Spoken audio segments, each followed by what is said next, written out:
Maximilian Adolf Otto Siegfried Schmeling was a German boxer who was heavyweight champion of the world between 1930 and 1932. His two fights with Joe Louis in 1936 and 1938 were worldwide cultural events because of their national associations. Schmeling is the only boxer to win the World Heavyweight Championship on a foul. Starting his professional career in 1924, Schmeling went to the United States in 1928, and, after a ninth-round technical knockout of Johnny Risko, became a sensation. He became the first to win the heavyweight championship, at that time vacant, by disqualification in 1930, after opponent Jack Sharkey knocked him down with a low blow in the fourth round. Schmeling retained his crown successfully in 1931 by a technical knockout victory over Young Stribling. A rematch in 1932 with Sharkey saw the American gaining the title from Schmeling by a controversial 15-round split decision. In 1933, Schmeling lost to Max Baer by a 10th-round technical knockout. The loss left people believing that Schmeling was past his prime. Meanwhile, Adolf Hitler and the Nazi Party took over control in Germany, but Schmeling never joined the party. The same year, he married Czech film actress Anny Ondra. In 1936, in their first fight, Schmeling knocked out American rising star Joe Louis, placing him as the #1 contender for Jim Braddock's title, but Louis got the fight and knocked Braddock out to win the championship in 1937. Schmeling finally got a chance to regain his title in 1938 in the rematch, but Louis won by technical knockout in the first round. During World War II, Schmeling served with the German Air Force, Luftwaffe, as a paratrooper, Fallschirmjäger. After the war, Schmeling mounted a comeback, but retired permanently in 1948. After retiring from boxing, Schmeling worked for the Coca-Cola Company. Schmeling became friends with Louis, and their friendship lasted until the latter's death in 1981. Schmeling died in 2005 aged 99, a sporting hero in his native Germany. Long after the Second World War, it was revealed that Schmeling had risked his life to save the lives of 2 Jewish children in 1938. At the age of 99, Schmeling was the longest-living heavyweight boxing champion in history. In 2003, Schmeling was ranked 55 on the Ring magazine's list of 100 greatest punchers of all time. Max Schmeling Jr. was born in Klein-Luskow, in the Prussian province of Brandenburg, the son of Max, Sr. and Amanda, née Fuchs, Schmeling. He had an older brother, Rudolf, born in 1902, and a younger sister, Edith, born in 1913. He first became acquainted with boxing as a teenager, when his father took him to watch film of the heavyweight championship match between Jack Dempsey and Georges Carpentier. Impressed with Dempsey's performance in that fight, young Schmeling became determined to imitate his new hero. He began boxing in amateur competitions, and, by 1924, won Germany's national amateur title in the light heavyweight division. Shortly thereafter, he turned professional. Ironically, though he idolized the raging, brawling Dempsey, Schmeling developed a careful, scientific style of fighting that lent itself more to counterpunching. Using this style, he won 17 of his first 23 bouts, 13 by knockout. In 1925, he got into the ring with Dempsey, who was then still heavyweight champion of the world, and was touring Europe. Dempsey boxed for 2 rounds with the then unknown German, and, according to a story later told by Schmeling, was greatly impressed. He proved Dempsey's praises correct on August 24, 1926, when picking up the German light heavyweight championship with a first-round knockout of rival Max Diekmann, who had previously beaten Schmeling. The next year, Schmeling won the European Championship by stopping Fernand Delarge in the first boxing match broadcast live in Germany. After defending both titles against Heindom Goerge in the same year, and, in 1928, the European title with a first-round knockout of Michel Bonaglia, he secured the German heavyweight championship with a points victory against Franz Diener, and decided to chase bigger fights, and bigger purses in the United States. Arriving in New York City for the first time in 1928, Schmeling was hardly noticed by the American fight circles. Considered a stiff European fighter who had padded his record against German and European unknowns, he was given few opportunities to prove himself until he hooked up with American manager Joe Jacobs. Schmeling's debut in America took place at Madison Square Garden with an 8th-round knockout of Joe Monty, who was not a top-flight heavyweight but nonetheless had been in with some tough competition. 2 more victories led to a fight with Johnny Risko, one of the biggest names in the division, though somewhat beyond his prime. On February 1, 1929, Schmeling floored Risko 4 times with his right hand before the referee halted the contest in the 9th round, handing Risko his only loss by TKO. The surprised crowd in attendance roared with appreciation, and the Ring magazine subsequently recognized the win as its fight of the year. When he defeated the highly regarded Spaniard Paulino Escudón via 15-round decision at Yankee Stadium later that year, Schmeling was regarded as the foremost young contender in the division. With the world heavyweight champion Jean Tunney having recently retired, promoters arranged a matchup between the German and veteran contender Jack Sharkey to fill the vacancy. On June 12, 1930, at Yankee Stadium, in a fight billed as the Battle of the Continents, Schmeling, known as a slow starter, fell slightly behind on points going into the 4th round. He was trying to corner his opponent when Sharkey let loose with a very fast, clear hit to the groin. Schmeling fell to the canvas, claiming to have been fouled. When manager Jacobs ran into the ring, prompting chaos, the referee disqualified Sharkey, and declared Schmeling the victor, and the first man to win the World Heavyweight Championship on a foul. The New York State Athletic Commission, NYSAC, reviewing the call, agreed. The first European-born boxer to win the heavyweight championship in 33 years, Schmeling was also the first from Germany to hold the distinction. Still, the way in which he won the title proved an embarrassment. Called the low-blow champion, he was disparaged in both America and Europe as an unproven title holder. When he initially refused to face Sharkey in a rematch, the NYSAC officially stripped him of their recognition as world champion, but he remained recognized by both the National Boxing Association, NBA, and the Ring magazine.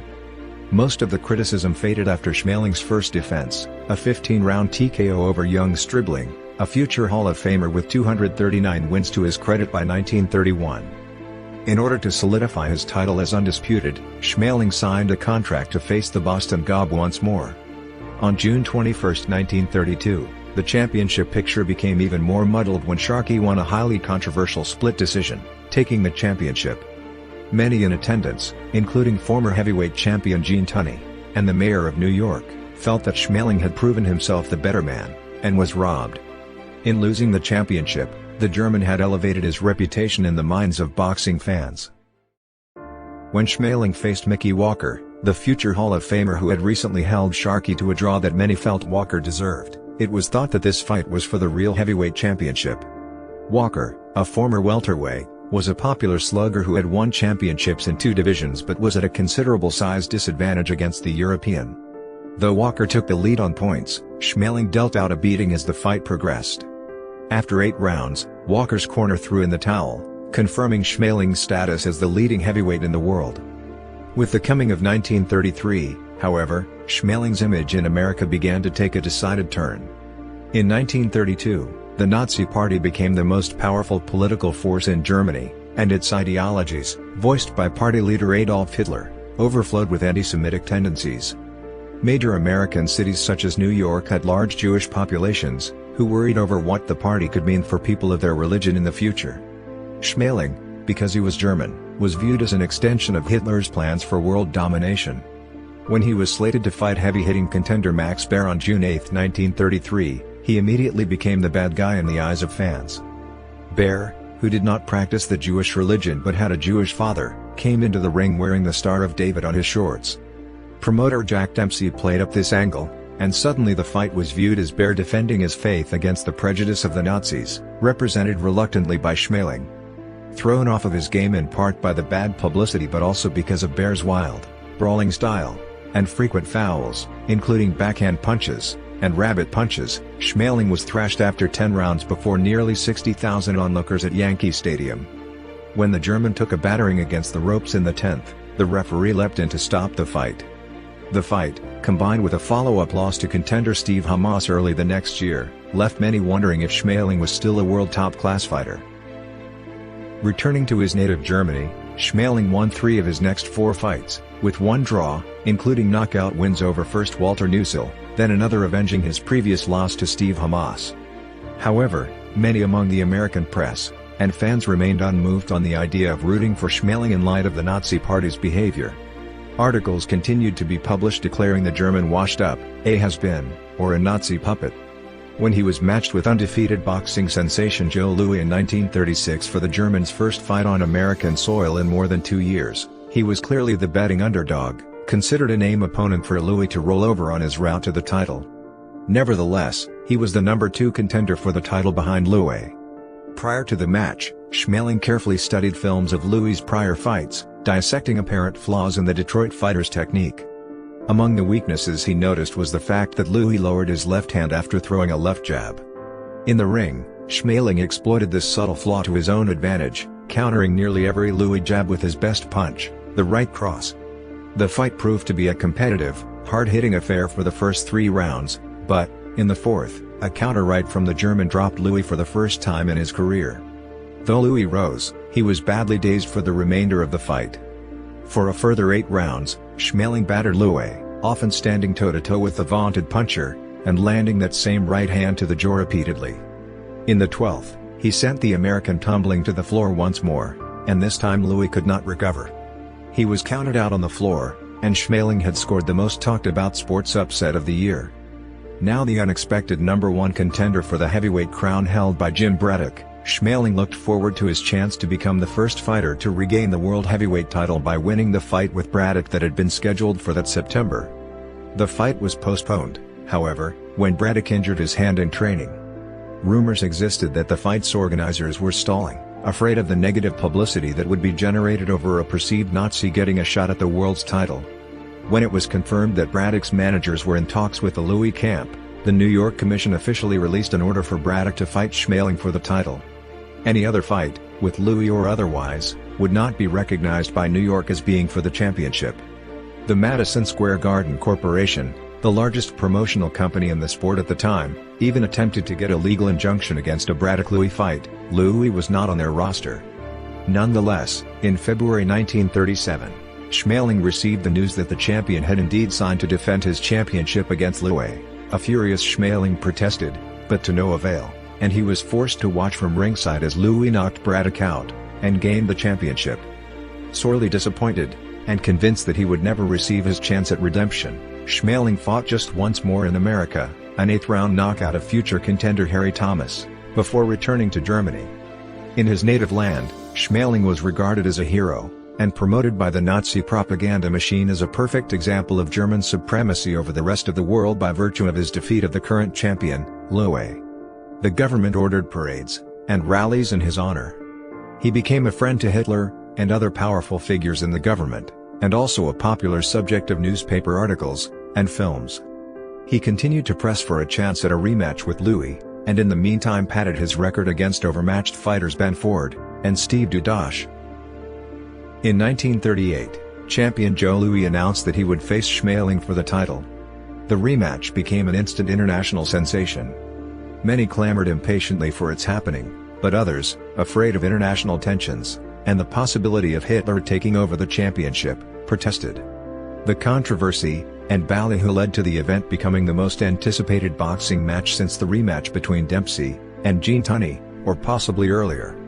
Louis, with his poor, lower-class roots, was adopted by American fans as the symbol of America as a land of opportunity. In contrast, Americans perceived Schmeling and his ties to Hitler as an obvious threat to those opportunities and ideals. When the German walked to the ring at Yankee Stadium on June 22, 1938, he did so under a hail of garbage thrown from the stands.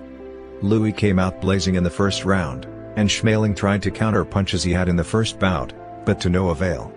Driven into the ropes, and battered with a fusillade of short, crisp blows from every angle, Schmeling turned his back to his opponent, and clutched onto the ropes, letting out a scream that even years later, many spectators could recall vividly.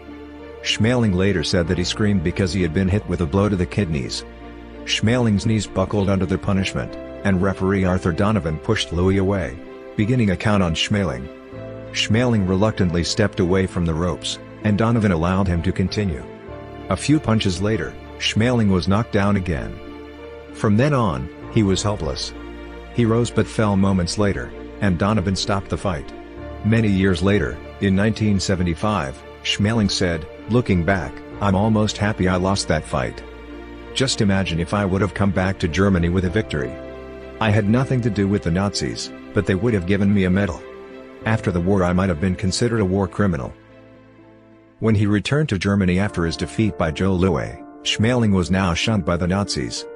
He won both the German and European Heavyweight Championships on the same night, with a first-round knockout of Adolf Hitler. During the Nazi purge of Jews from Berlin, he personally saved the lives of 2 Jewish children by hiding them in his apartment. It was not the first time that Schmeling defied the Nazi regime's hatred for Jews. As the story goes, Hitler let it be known through the Reich Ministry of Sports that he was very displeased at Schmeling's relationship with Joe Jacobs, his Jewish fight promoter, and wanted it terminated, but Schmeling refused to bow even to Hitler. During the war, Schmeling was drafted, where he served with the Luftwaffe, and was trained as a paratrooper. He participated in the Battle of Crete in May 1941, where he was wounded in his right knee by mortar fire shrapnel during the first day of the battle. After recovering, he was dismissed from active service after being deemed medically unfit for duty because of his injury. Nevertheless, in July 1944 a rumor that he had been killed in action made world news. He later visited American POW camps in Germany, and occasionally tried to help conditions for the prisoners.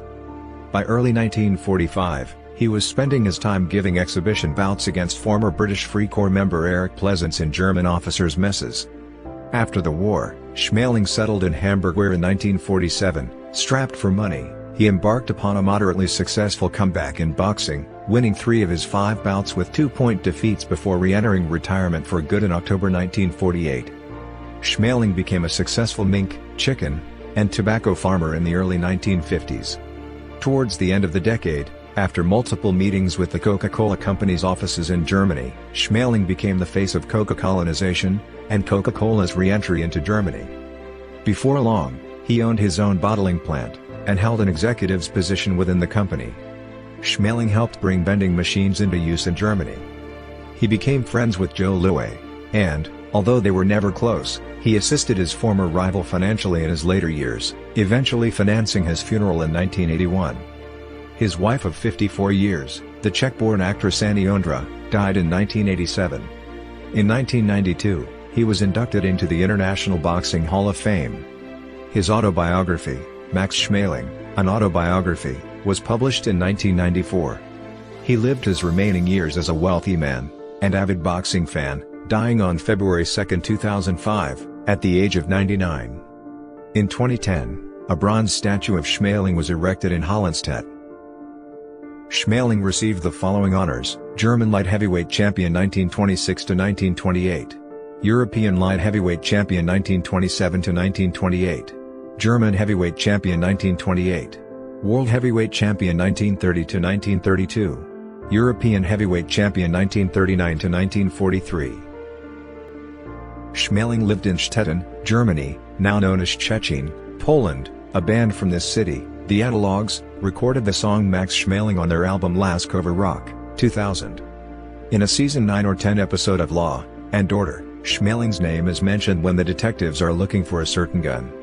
The man who is supposed to own it is a fighter from the 1930s who went the distance with Schmeling in 1937. Schmeling briefly appears as himself in the film The Zurich Engagement, 1957. The American-German film Joe and Max, 2002, tells the true story of Joe Louis and Max Schmeling, and their enduring friendship. In the book The Amazing Adventures of Cavalier and Clay, Joe Cavalier is beaten up by someone who may or may not have been Max Schmeling. The author hints that it probably wasn't, as Schmeling should have been fighting in Poland at the time. In Rocky IV, the climactic fight between American Rocky Balboa and Russian Ivan Drago was inspired by the bout between Joe Louis and Max Schmeling, updated to reflect Cold War relationships. Schmeling also appears as a character in the opera, Shadow Boxer, based on the life of Joe Louis. Schmeling figures prominently in the 2010 novel by P.F. Kluge from Jersey. In a novel by Curzio Malaparte, Kaput, 1944, Schmeling figures prominently in the chapter Cricket in Poland depicting a gathering in February 1942 hosted by Governor-General Drive Hans Frank in the Belvedere Palace in Warsaw. Schmeling's role as a paratrooper in World War II is mentioned in the Gundergrass novel The Tin Drum, 1959. For the film Max Schmeling, Eine Deutsche Legende, 2010, another former boxing champion, who moreover had known him, played Max Schmeling, Henry Mask. The Voyagers episode All Fall Down depicts his second fight with Joe Louis. The series' time-traveling protagonists Phineas Fogg and Jeffrey Jones convinced Louis not to back out of the fight, and witnessed his victory over Schmeling in Yankee Stadium on June 22, 1938. Schmeling is mentioned in the song Ambling Alp by indie band Ye Sayer. "Oh, Max Schmeling was a formidable foe, Ambling Alp was too, at least that's what I'm told." Schmeling is also referenced in the video game Call of Duty Black Ops 4 by the German character Richthofen when he is hit by a zombie in the Alpha Omega DLC Zombies mode map. "Ow! What are you, the undead Max Schmeling?" In Season 6, Episode 7 of Better Call Saul, Schmeling is compared to the character of Howard Hamlin when the title character opens the front door saying, "I'll get it," just in case Max Schmeling comes in swinging. Schmeling has a professional record of 70 fights, with 56 wins, 10 losses, and 4 draws.